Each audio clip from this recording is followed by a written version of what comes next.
Mine too. I just was perfect.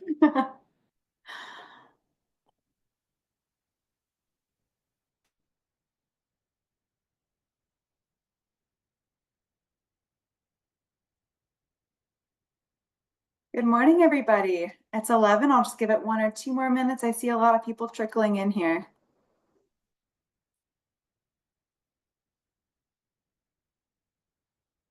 I will share my screen.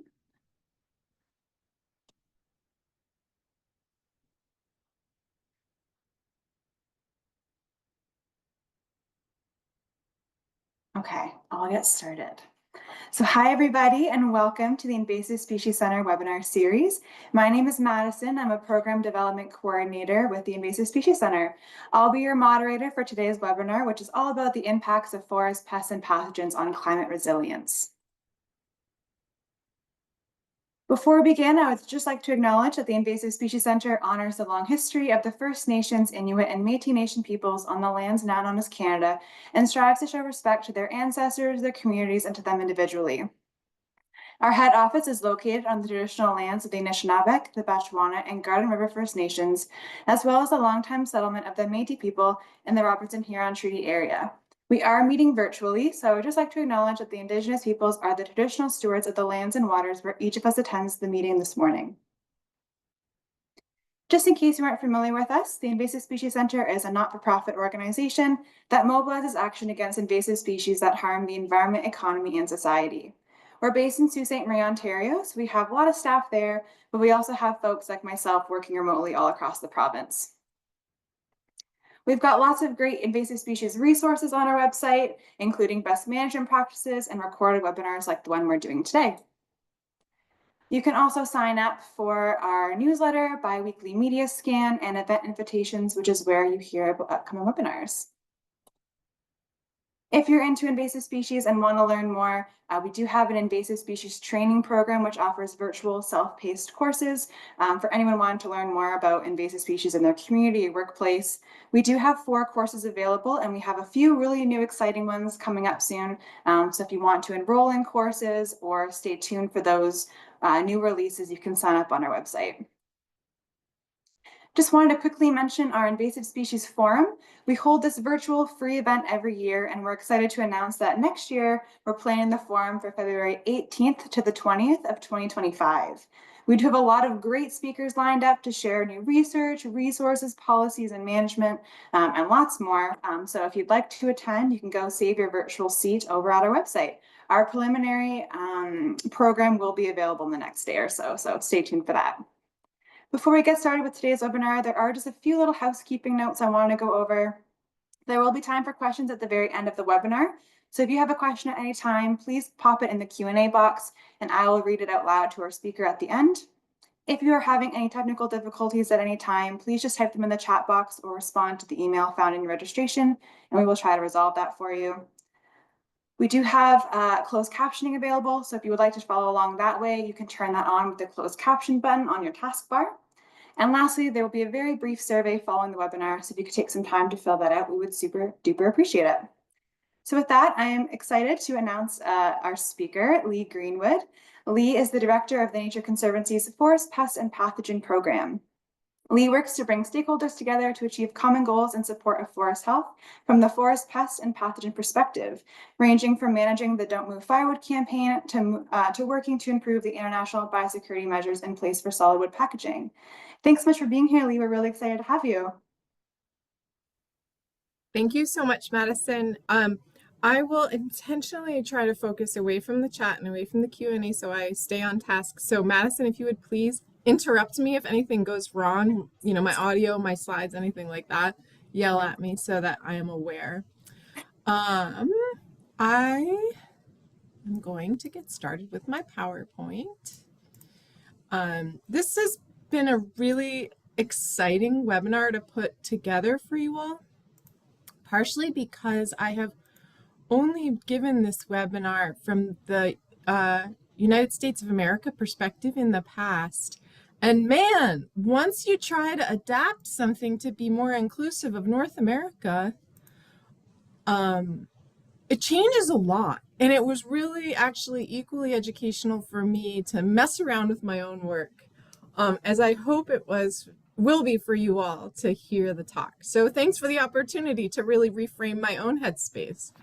All right, well, with that, hello everybody, good morning. I'm coming to you from Montana, which is underneath eastern BC and western Alberta, just so you can all orient yourselves to the Canadian perspective of where I'm at.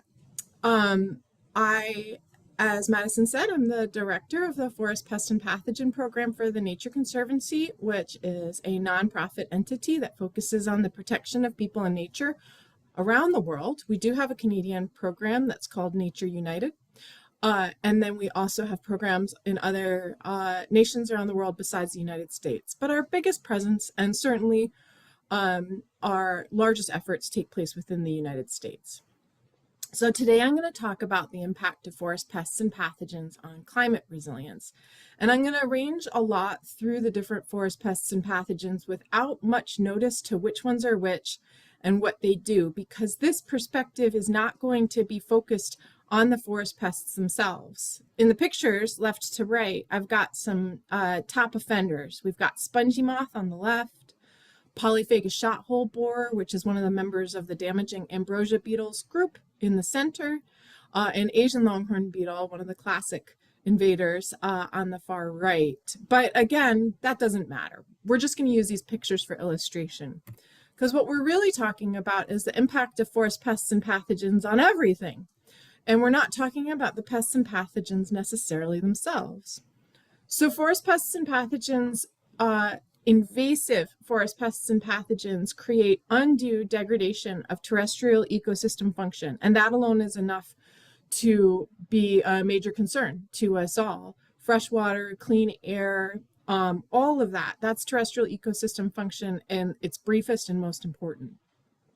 They also degrade the intrinsic value of biodiversity because many, but not all, forest pests decrease the genetic diversity of the trees they attack by creating bottlenecks and destroying regional populations or subgroups of trees.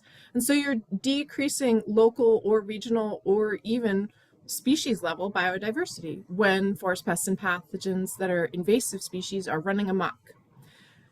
Another thing to do is think really hard about the human element. Trees are the classic forest product, and the forest product industry is incredibly important in the United States, Canada, and abroad. That industry supports connected and resilient land patterns in order to maintain forests as forests.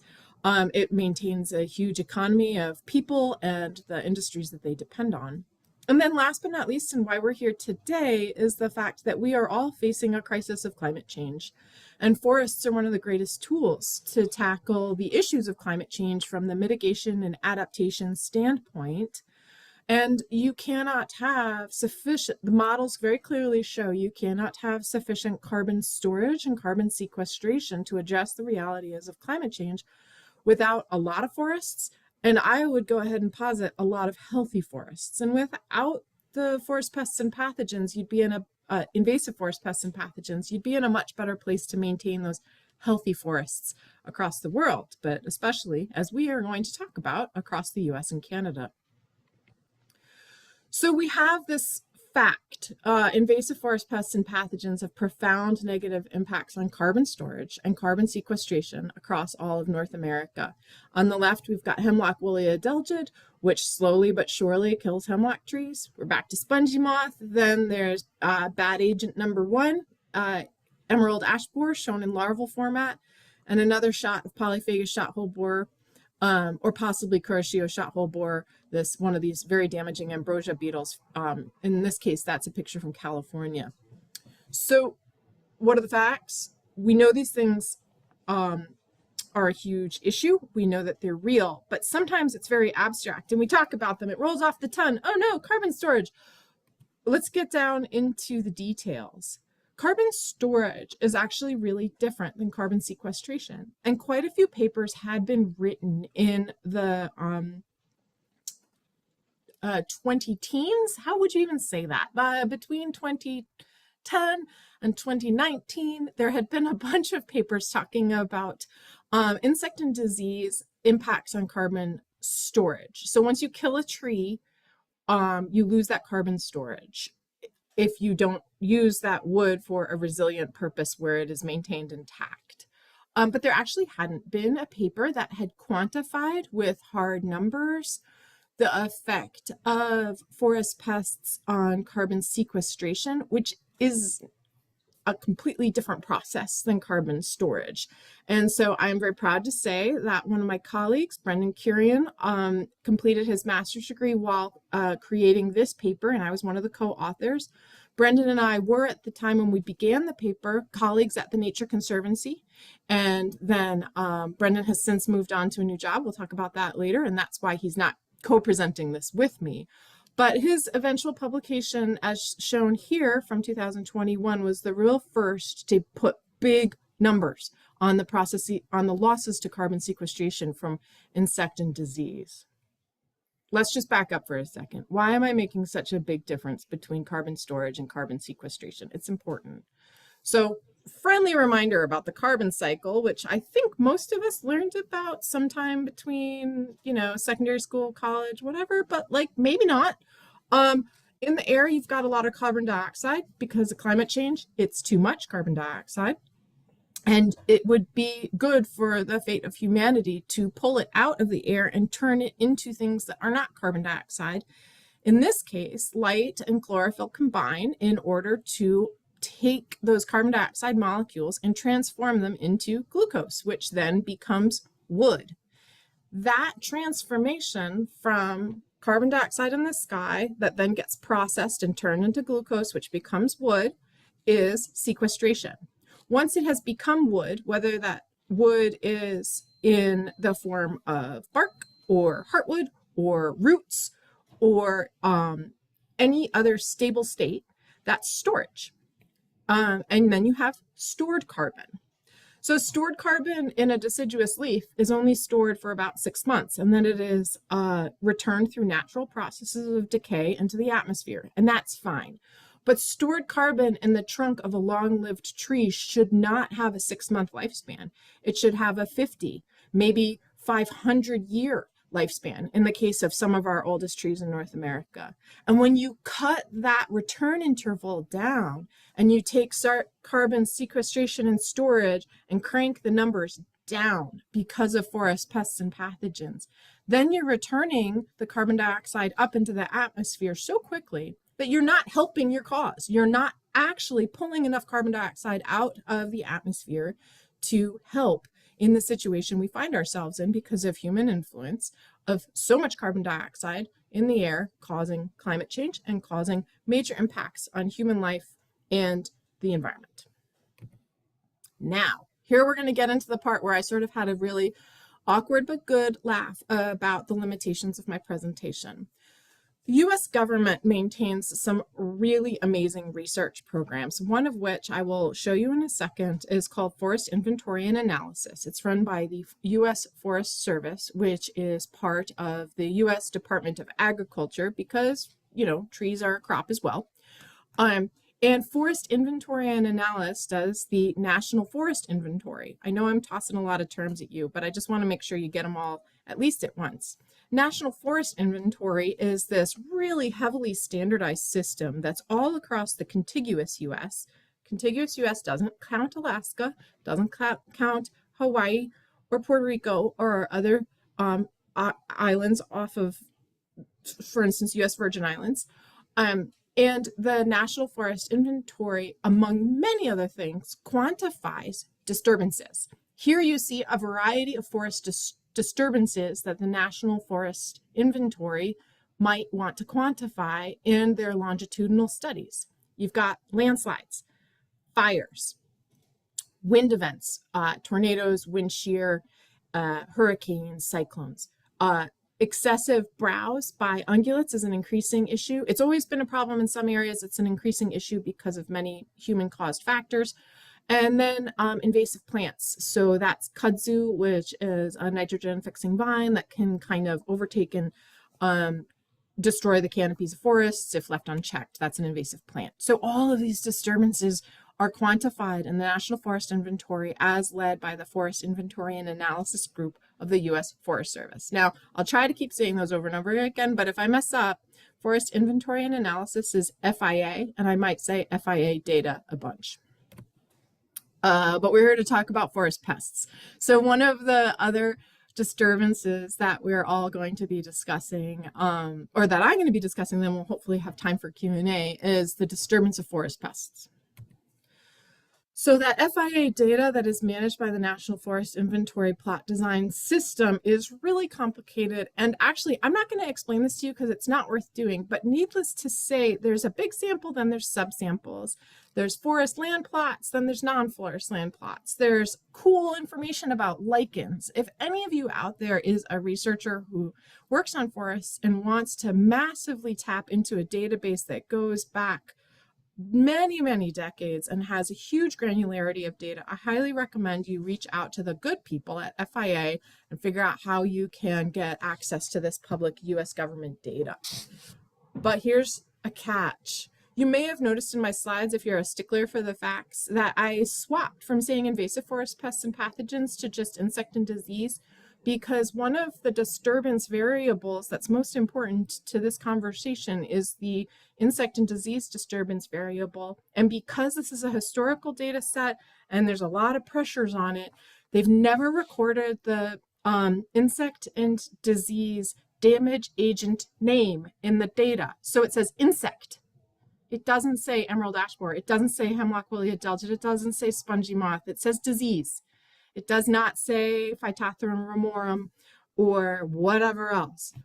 So we can't say if it's non-native, which all of those pests were that I just listed, or even native. We can't say if it's a mountain pine beetle or a western pine beetle instead of a non-native beetle.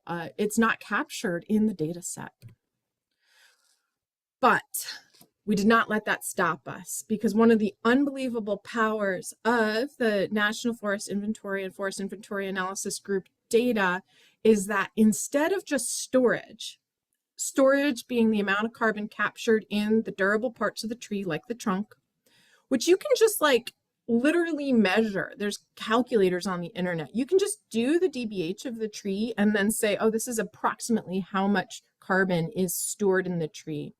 The time course, which is called remeasurement of the FIA data, actually allows you to take an old measurement of the trees and then a second measurement of the trees and create a rate of change of storage.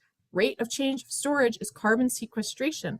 Then you can compare changes in rate by the disturbance variables. So you can say, in this area with this disturbance, we saw this rate of carbon sequestration.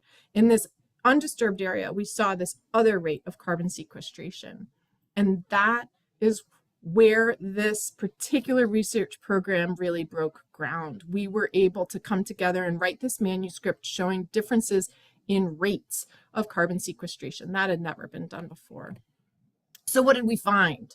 If you take estimated average annual change, remember, change, of the live tree biomass, which is functionally pretty darn equivalent to the carbon storage of the National Forest Inventory plots within the plotting system. Again, that's the contiguous United States, doesn't count Alaska, and certainly doesn't count Canada. We know that the measured plots that had no notable disturbance had the rate, so 100% undisturbed, or 100% was our baseline, no notable disturbance, no major disturbance. The megacarbon, megatons of carbon, was 1.44. So that's like kind of your baseline, right? You got to compare things. When you added a virus or a bacteria or a fungus or any other disease disturbance agent, again, we don't know if it's native, non-native, and we certainly don't know which one it was, you drop down to about 72% of your capacity to sequester carbon when compared to your baseline of 100% in your undisturbed happy trees. If you add a major insect disturbance, again, we don't know if it's a native insect, non-native insect, and we certainly don't know which one it was, you drop down to 31. So that is a huge drop in your carbon sequestration capacity. How much carbon is being pulled out of the atmosphere in a given year? Not stored in the trees. That's a separate measurement. So this is a big deal.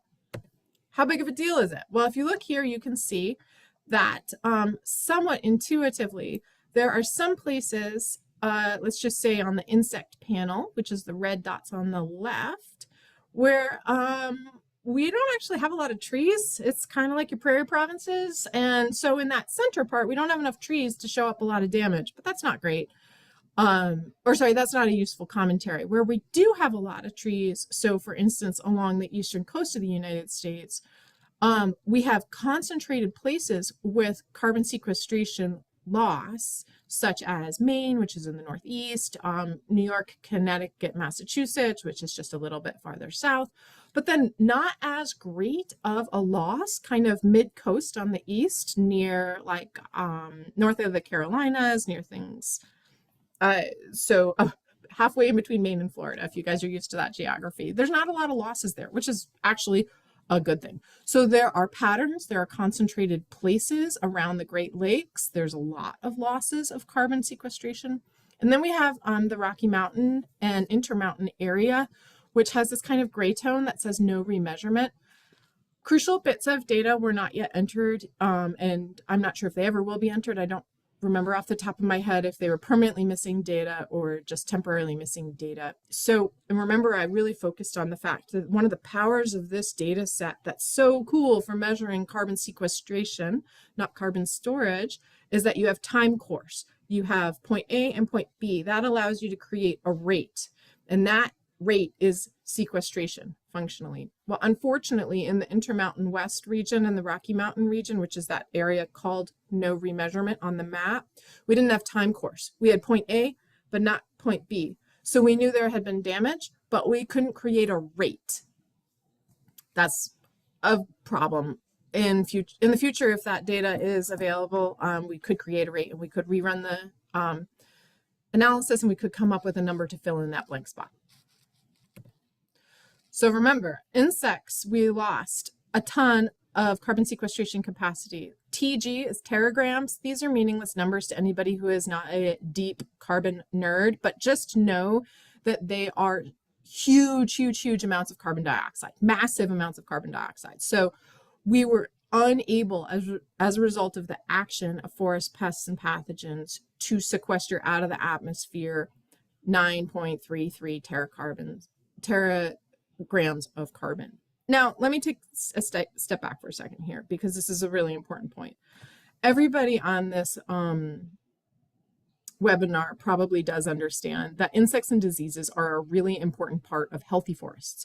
Native insects and diseases have natural ups and downs, and that is part of biodiversity and part of the structure and function of forested ecosystems. They should have insects and diseases that eat leaves, that attack trees, that create succession in the forest, and the sort of old models of how forests work. You know, these things are actually really important. But you also probably all know, because I presume the majority of this audience is Canadian, that sometimes those insect and disease systems become very chaotic. Under climate change, they can become much higher highs and lower lows than has been seen in any type of historical record. Great example of this is the forest situation in BC and the different pine beetle attacks, and how in BC you've had losses of trees that have exceeded historical norms. And those were native insects that were exceeding historical norms, but that is not the same as an invasive forest pest and pathogen, which is an entirely 100% anthropogenic influence. So we've got a lot of subtlety here. We've got native forest pests and pathogens behaving within historical norms, so basically relatively unchanged by human influence and climate change, that are varying up and down according to, you know, basic ecology. We've got native forest pests and pathogens that are behaving much more sort of chaotically, unpredictably, much higher highs and much more lower lows from climate change. That's a great example would be over in BC. You've seen that in the last 20 years and huge ramifications because of it. And then you've got non-native forest insects and diseases, some of which damage trees but do not kill them, other of which both damage trees and outright kill them on the regular. Not to forget, diseases also resulted in a loss of carbon sequestration capacity, but it's actually a third the amount of loss. So they are very significant, they are very worrisome, but if you had to put a pin on what is causing the greatest losses of carbon sequestration capacity in the contiguous United States of all the insects and all the diseases, the winner would be over in the insect column, not in the disease column. Winner being bad in this case. And the total is huge. The total is a loss of nearly 13 teracarbon units, which are very difficult to understand. So let's just make sure I've got all my talking points here. Excellent. This is a conservative estimate. So of the total losses in carbon sequestration that we certainly are seeing from insects and diseases in the contiguous United States. The National Forest Inventory's definition of disturbance, this is really important, does not account for low intensity disturbance. So essentially, when they initially built out the database, in my head, what I can imagine is a bunch of foresters creating this concept many, many decades ago and saying, well, we know that minor disturbances are natural and part of the ecosystem, so we don't really need to quantify minor low-level disturbances because it's not crucial to our goals. Well, you know, that was more than 50 years ago. Our goals may have changed, but we have this data set and these protocols that we attempt to keep consistent for the sake of longitudinal data. So none of this incorporates low-intensity disturbance. And as you might guess, if you multiply by acres or hectares or whatever you want, if you make your small changes on every piece of land, that might actually exceed big changes on limited pieces of land. So we don't actually know the influence of low intensity disturbance and whether or not it even exceeds the total carbon sequestration losses of high disturbance small area events. We have no idea about this one. We don't have remeasurement data from Rocky Mountain states, which is the technical terminology for that zone. Again, without time course, we can do storage, but we cannot do sequestration. In order to complete the model for this paper, what we did was basically assume baseline losses for the Rocky Mountains and then multiply it by total area, and that was just the best that we could do. This paper would have been stronger had that data been available, and in the future perhaps we'll be able to model it. And then just a friendly reminder, Alaska is enormous. You all know that. You live in Canada. You're a really big place too, and so we're missing all of Alaska and its substantial forest cover. We also have no Hawaii. Hawaii is very small, but it's very important, and it's missing. And certainly, of course, because this is a US government data set, we certainly do not have Canada in it. I don't know why that's empty. Okay. So let's just stop talking about teracarbons and teragrams and carbon and things like that, and just think about this from like the greatest perspective. Here on your left is a picture of the sort of enhanced forest cover of the contiguous United States.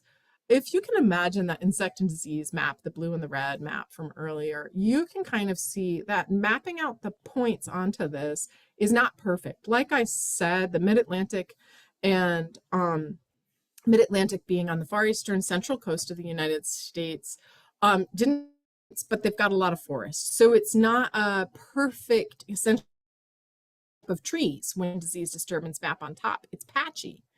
And when you take that patchiness and then you do a heck of a lot of math that I definitely did not understand, what you can see is that the total US forest carbon sequestration rate is reducing 9% annually in comparison to is a reality in which there had been no major forest insect or disease disturbance.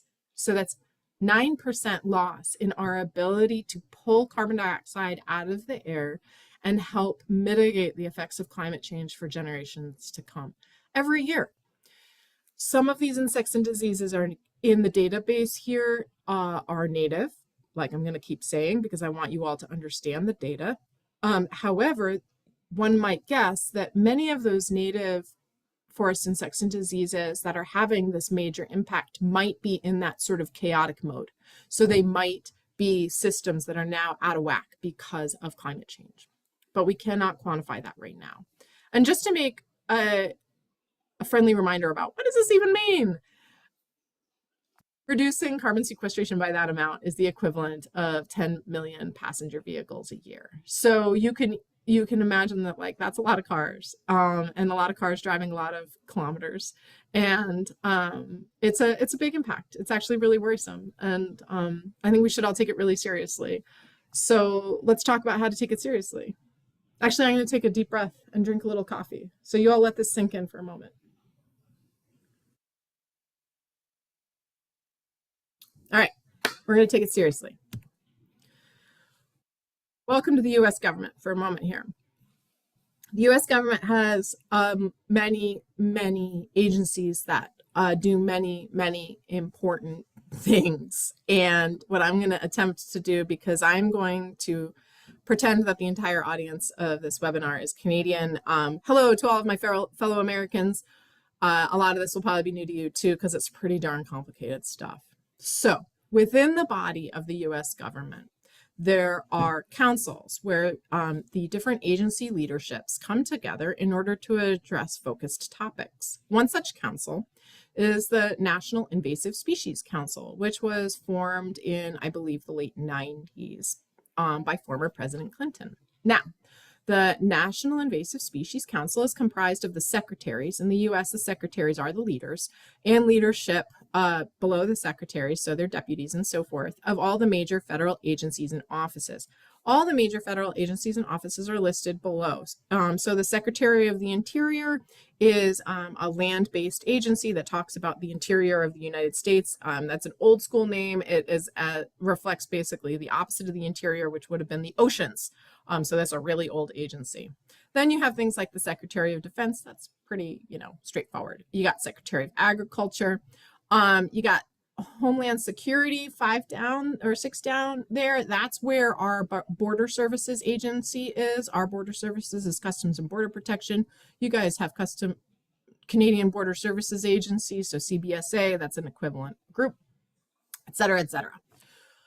Now, this council is charged with working cooperatively within the federal agencies in order to address invasive species issues cooperatively. And in order to do so, they take the formal published advice with, I'm sure, plenty of grains of salt from the Invasive Species Advisory Committee. That is a non-federal appointed representation body, and the body of the Invasive Species Advisory Committee has a duty to provide information and advice to the federal folks, the National Invasive Species Council. So, okay, complicated, right? Well, about 2.5 years ago, I had the honor of being appointed to one of the new members of the the Invasive Species Advisory Committee as a nonprofit environmental representative. So I became one of the appointed representations to the National Invasive Species Council advice-giving body. Whew. Okay, so if I say NISC, I mean the federal folks, National Invasive Species Council. If I say ISAC, I mean the non-federal folks, the Invasive Species Advisory Committee. Okay, now you're all straightened out, I hope, because I know it's a lot. So when the Biden administration began, they put forth a bunch of executive orders. This is a normal thing. Presidents usually do this throughout each of their terms of service. And one of the first Biden administration executive orders was Executive Order 14008, tackling the climate crisis at home and abroad. And when ISAC, the non-federal body that I was appointed to, was incorporated for the Biden administration's advice to the National Invasive Species Council, one of the first things that we were asked to do is divide up into subcommittees. And one of the subcommittees was tasked to approach this executive order and provide advisory documentation. How should we tackle the climate crisis at home and abroad from the invasive species perspective? I had just finished the co-authorship of that paper. I just took you through step for step about how forest pests and pathogens have a super serious impact on carbon sequestration and thus eventual carbon storage in the US forests. And so I had the honor of becoming the chair of the Invasive Species and Climate Change Subcommittee of the Invasive Species Advisory Committee that advised the federal leadership in the National Invasive Species Council. And we came up with a big white paper. And white paper, I don't know if you use that term in Canada. So it's a non-published formal paper. And our white paper's name was The Invasive Species Threaten the Success of Climate Change Adaptation Efforts. And it was the first ever ISAC white paper to include an infographic, which is just a fun fact. And so we actually had 3 infographics, and here is one of them. And it is really useful in having a conversation about this work to say that the field of climate change and invasive species is vast. To write a single paper on how to tackle the climate crisis at home and abroad, along with how does invasive species interact with that, is absolutely too much to ask. It's a universe of possibilities. So the very first thing we did as a subcommittee of essentially volunteers providing advice to the federal government of the United States is say, this is too much. We need to focus, and we need to say something that can be acted upon and that can be understood instead of being an utter kitchen sink of concepts and ideas.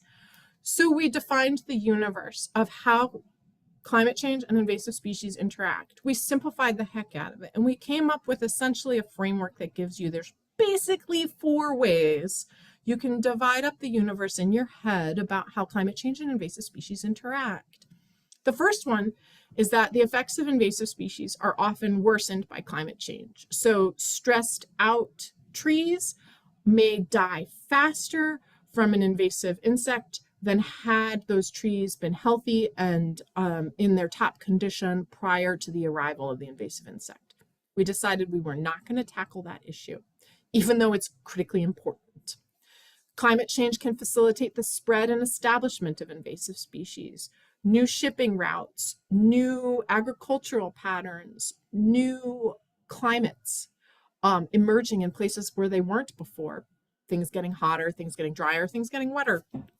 That is not something we tackled in this paper. Third, climate change makes ecosystems more susceptible to invasion itself. So we know that these stressed and complex ecosystems actually can harbor more invasive species. They can have establishments with lesser resilience to essentially ending the establishment of invasive species. And this happens in both marine environments and terrestrial. I am a terrestrial expert, so I always feel a little dicey when we're talking about coral reefs and stuff, but our marine experts really worked hard on that section or on that concept and said, you know what, we're also going to set that aside. The only thing we focused on in this paper was that invasive species reduce the resilience of ecosystems and communities to climate change, both from the adaptation perspective, which I will talk about in a moment, and from the mitigation perspective. Mitigation is what we just spent the first half of this webinar talking about. You've got to keep your forests as healthy as possible to continue to mitigate the excessive presence of carbon dioxide in our atmosphere and pull it down into the trees and keep it in the trees. Whew, that's a lot to talk about. So we talked about it and we created this paper, and you know what? I'm not going to take you through the whole paper because it would be way too much, but we talked about crazy things that I'm sure you're not super familiar with in Canada, like the fact that green iguanas are not native to the contiguous United States, and they do this tunneling behavior, and then when you get a flood, the tunnels undermine the sides of the rivers and they collapse, and it's a nightmare. So these things are all in the paper, and I really highly recommend that you look into it. But there are also topics that might feel a lot more approachable to the Canadian perspective, like the loss of trees, such as these trees lost from hemlock woolly adelgid, and the absolutely horrifying effects of invasive annual grasses in fire, acceleration, and return interval, which is a huge issue for forest health, human safety, the health of ecosystems across almost the entirety of the United States, as well as certainly the prairie provinces, but I would imagine other parts of Canada as well. So there's a link right there, and you are welcome to visit and download that paper at any time. And the core message is brief. So the very smallest things that we wanted the U.S. government representation to take home from this paper is that to actually achieve the transformative adaptation to climate change that the US government was tasked with by the executive order by the Biden administration, all the agencies in the National Invasive Species Council, that's the federal body, have to actively integrate invasive species management into their planning, funding, and implementation. Do not take invasive species as a niche concept, as something that is limited and special. It is integrated in all climate change action planning, funding, and implementation, or it must be, if you're going to be successful. And the reality of invasive species is stark. We wanted people to understand that. Sometimes it's not apparent to the non-expert, but invasive species reduce climate change resilience by altering the very structures of our ecosystems and their functions while negatively impacting people in very real ways. Their livelihoods, like I talked about forest products industry, but there's plenty of other examples, as well as their communities. There's places in the United States, there's places in the world that you can barely live anymore because of all of the biting ants. Invasive biting ants can drive you out of your home.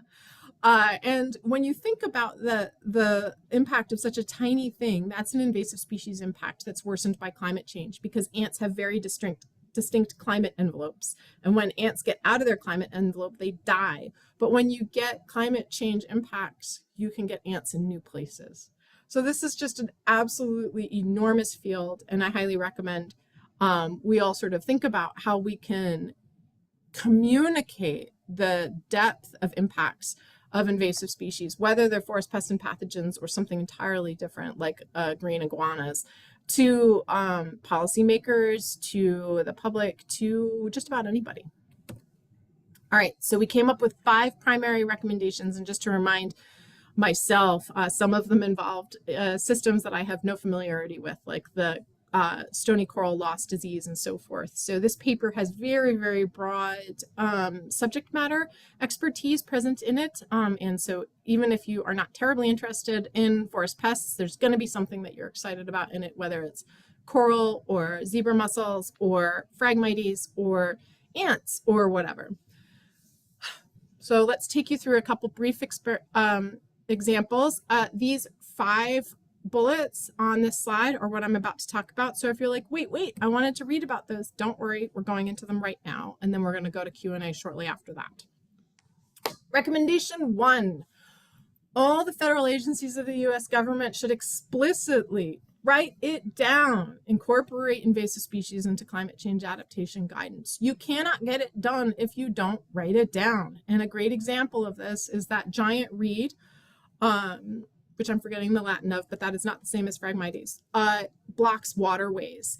And when it grows really big and then you have a high water event, it takes the whole bridge out. And then if you don't have a high water event and it just builds up and builds up, it's a really scary fire hazard.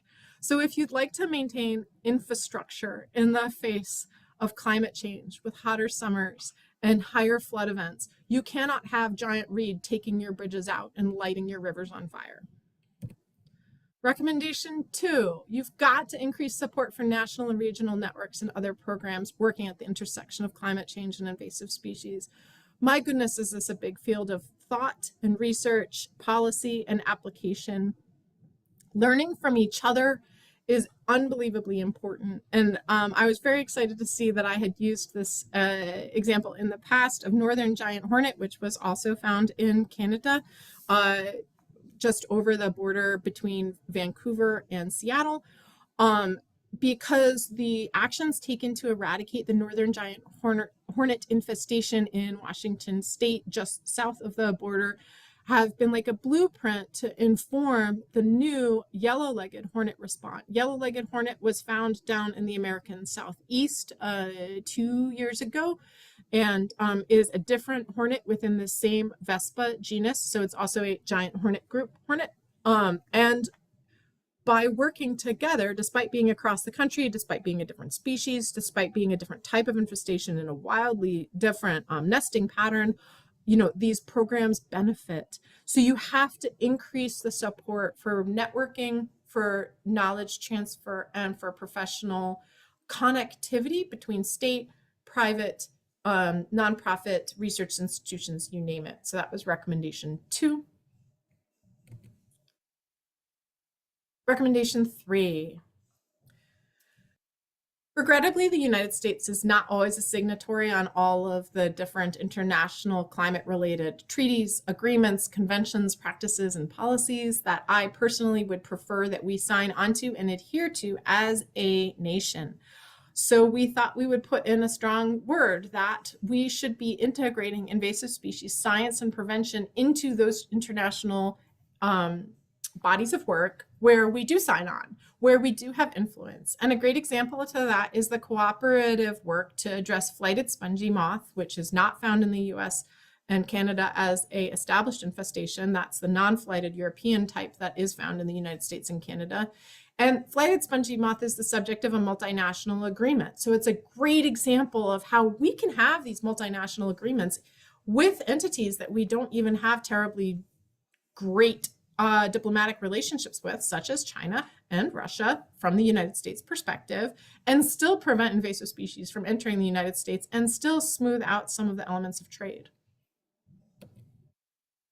Recommendation 4, it is really important to find invasive species before they become disastrous. So, if you can do early detection and rapid response and safeguarding strategies, which is essentially aggressive containment, you can make so much progress on invasive species, as you all know. And so we really put forward a statement that not only should we keep doing this good work, but it should be informed by climate data projections and models across all the geographies. This is really important from the Canadian perspective as I was preparing this slide, because I bet you still have some legacy programs that exclude pests from potentially regulations or at least regulatory actions and so forth, because your models still say they couldn't establish in Canada because of your colder winters. We all know your winters aren't as cold now. So do you have legacy problems in your regulatory work, in your early detection modeling, in your rapid response frameworks that show, oh, don't worry, this doesn't require federal action or provincial action because the climate models haven't been updated yet? Well, if you do, consider this a call to action, just as we gave a call to action to the US government that these pieces of information are critical. There are places in the US, like where I live, Montana, where we have been relatively protected by a cold winter and a relatively cool summer night, for instance, and those things are fading. We are seeing a changed climate.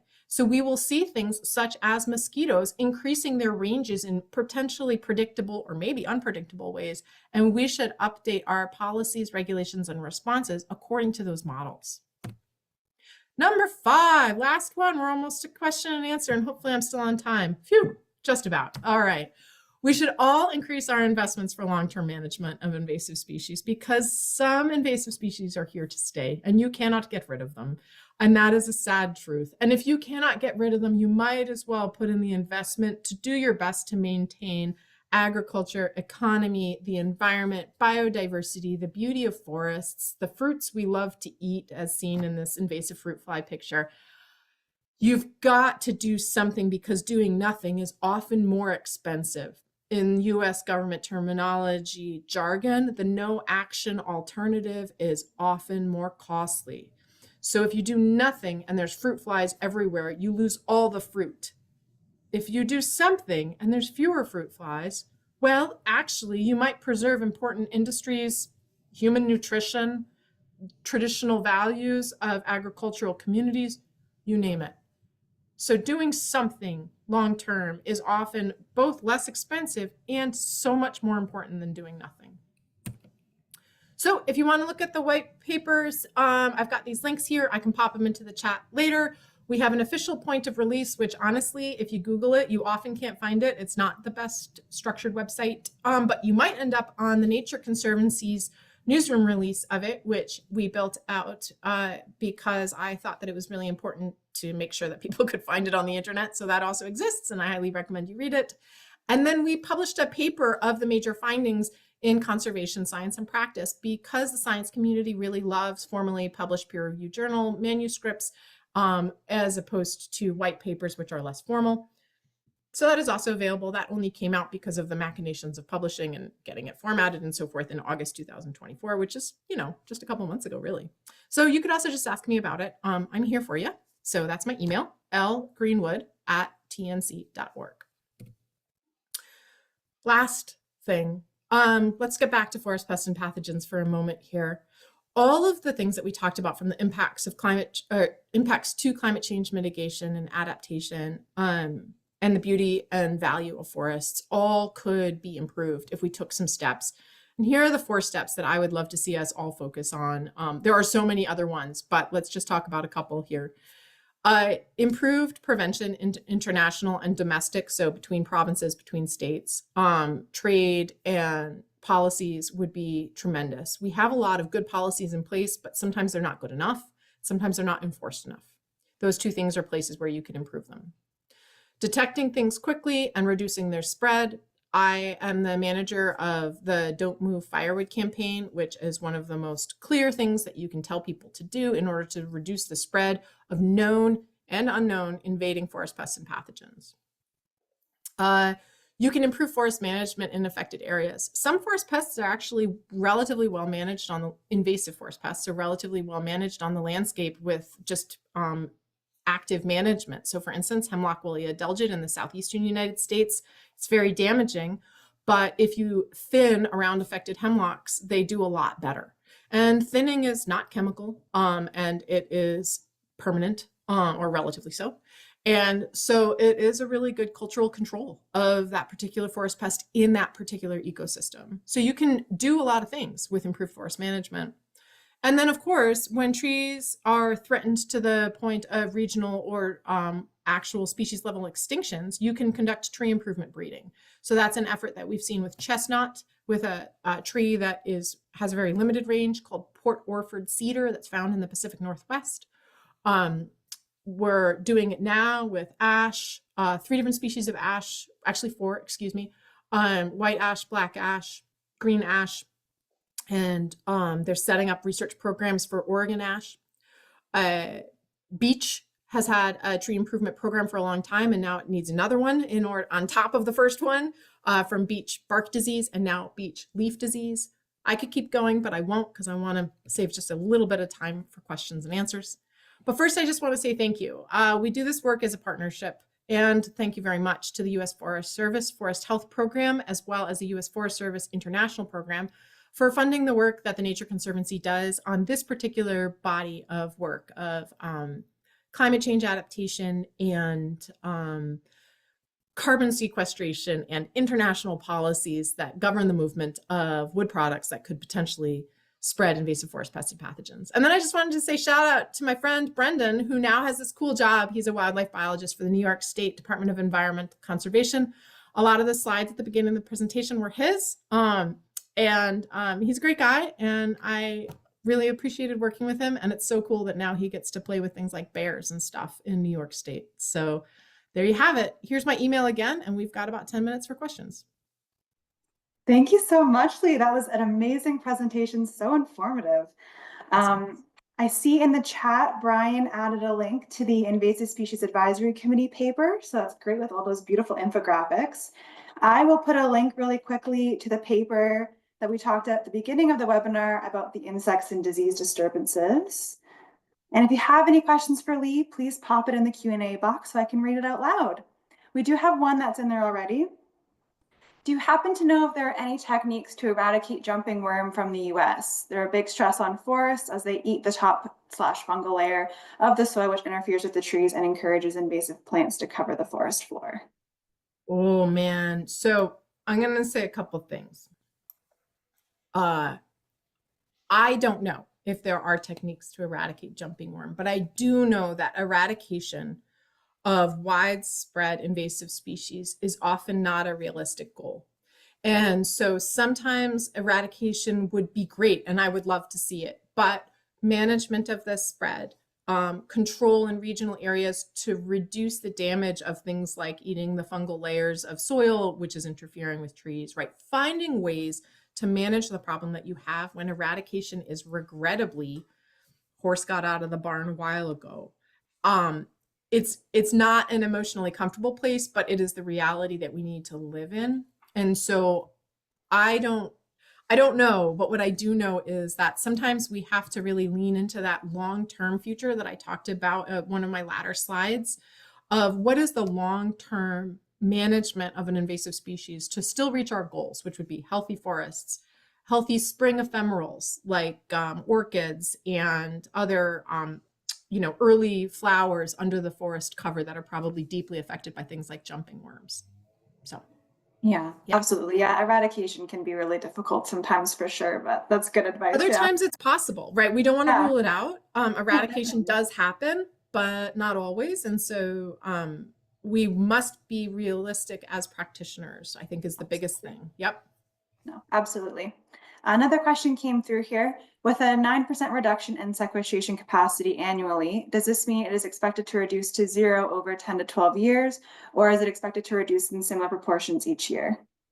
So it would be 9% reduction of sequestration, which is essentially the easiest way to understand the reduction in sequestration from forest pests and pathogens is actually not to think about trees dying. It's to think of them growing slower because the process of adding the wood, pulling the carbon dioxide out and adding the wood is what sequesters carbon. And so if you think about all the damaged trees growing slower, it's not like they're going to stop growing. It's not like the trees are all going to die, but it is as though you're having a lot of trees grow so much slower that almost 10% of the wood never gets built up. Almost 10% of the carbon dioxide of each tree isn't getting stuffed into the wood and built into the complex carbohydrates that eventually become the wood structure. So it's not cumulative. It's every year 9% is what we saw in the numbers. Okay. Yeah, that's great to know. Thank you. Yeah, it's Okay. really it's super complicated, so I always appreciate the questions. And in some cases, the trees do die, right? So it's a mathematical equation. And then, of course, other trees would lose only 1% of sequestration, and then that would even out to 9. Yeah, absolutely. Yeah, thank you so much. I don't see any other questions. If anybody does have something, give it another second or two, pop it in the Q&A. We do have a comment in the chat though saying great presentation incorporating the complexities. And I agree, I know it's a very complex topic, but you did a great job. Thanks so much. I Yeah, do. I really appreciate the positive vibes in the comments and also the folks that put in supporting information like the different journal articles. And thank you very much. What you all don't know, but I sure do, is I worked extensively with Brian Falk. He is one of the people who works with NISC and ISAC. So his comments are really thoughtful. Thank you. And that giant reed, Latin name is Arundodonax. So Stephen Smith put that in the chat. For anybody who wants to look up giant reed, thank you for covering for me when I couldn't remember the Latin name. I do see a question that came in here in the Q&A, so we can wrap up with this one maybe. They say, great presentation. I'm an independent invasive species researcher at the moment. Invasive species are well known to be gap grabbers, which means they are mostly favored by disturbance. The boreal forests in particular are known to be resilient to invasion, especially by plants. How do you measure the resilience of boreal forest to terrestrial invasion? Oh my gosh. I'm just going to go ahead and say this is beyond my expertise. But what I do know is that there are some really interesting researchers working on the difference between complex systems like rainforests with spectacular biodiversity versus ultra simplified low biodiversity systems, which are equally important, like the Intermountain West where I live. We only have like 8 tree species, the boreal forests have like 4. So they're really, really different systems. And there's some fascinating research and knowledge on those systems and how resilient or not they are to invasive species. So I would highly recommend that you take your enthusiasm and do a big deep dive because I'm not the right expert to talk to on that topic. No, that's great to know though. Thank you so much. Well, Yeah. that was our last question, so I think we'll end it there. But thank you again so much for joining us. It was a great presentation. And thank you to everyone that joined us to watch. Thanks so much, Madison, for hosting. Of course. Have a great rest of your day.